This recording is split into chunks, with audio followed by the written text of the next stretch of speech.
Zdravím všechny na pochodu pro život. Je mi potěšením mluvit k vám z nádherné oválné pracovny. Tam právě teď jsme, v úžasné oválné pracovně. Děkuju, že jste opět přišli ukázat svou nesmírnou lásku a soucit k nenarozeným. Každý rok sem Američané všech věků, ras a původu cestují do hlavního města v desítkách tisíc, aby se postavili za drahocenná miminka, která se nemohou bránit. Jsem hrdý, že jsem prvním prezidentem, který se k vám osobně připojil. Jak víte, tento každoroční pochod začal před 42 lety, v první výročí katastrofálního rozhodnutí známého jako Roe versus Wade.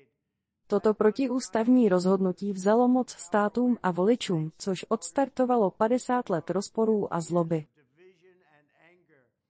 Ale díky vaší neúnavné práci a oddanosti přes 5 desetiletí byla tato historická křivda před 3 lety napravena. Byl jsem hrdý, že jsem se na tom podílel. 6 odvážných soudců Nejvyššího soudu Spojených států vrátilo tuto otázku státním zákonodárcům a lidem, kam patří. Stalo se to hlasem lidu. Ve svém druhém funkčním období budeme opět hrdě stát za rodinami a za životem. Budeme chránit historické úspěchy, které jsme získali, a zastavíme radikální tlak demokratů na federální právo na neomezené potraty až do chvíle porodu, ba i po něm. Představte si to. Po porodu. A někteří lidé to chtějí, dá se tomu věřit. Budeme nabízet láskyplnou pomoc novým matkám a mladým rodinám a podpoříme adopci a pěstounskou péči.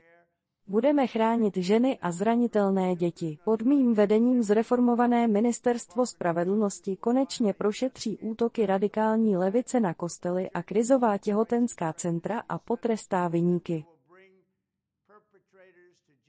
Dostaneme je před spravedlnost tak či onak. Zastavím také zneužívání práva proti Američanům víry a propouštím křesťany a pro-life aktivisty, kteří byli pronásledováni Bidenovým režimem za modlitby a život podle své víry. Právě jsem podepsal dokument a oni jsou propuštěni. Jednou z nich byla Paula Harlow.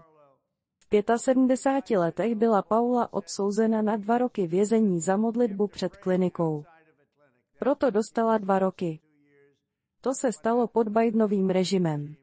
Při vynesení rozsudku soudce zesměšnil její křesťanskou víru, zatímco její manžel prosil, aby mohl jít do vězení s ní, protože se bál, že tam zemře sama. Tento týden mi bylo ctí udělit plnou a úplnou milost Paule a mnohým dalším, kteří byli oběťmi tohoto hrozného zneužití moci. Už nikdy nebude v Americe dovoleno náboženské pronásledování. Všem úžasným lidem, kteří dnes v tomhle krutém mrazu pochodují, vím, že vaše srdce jsou plná tepla a vaše duše silné, protože vaše mise je spravedlivá, velmi čistá. Vytvořit společnost, která přivítá a chrání každé dítě jako nádherný dar od ruky našeho Stvořitele. Děkuju, že nikdy nestrácíte naději a nevzdáváte se. Děkuju za vaši obrovskou podporu. Bůh vám žehnej a Bůh žehnej Americe.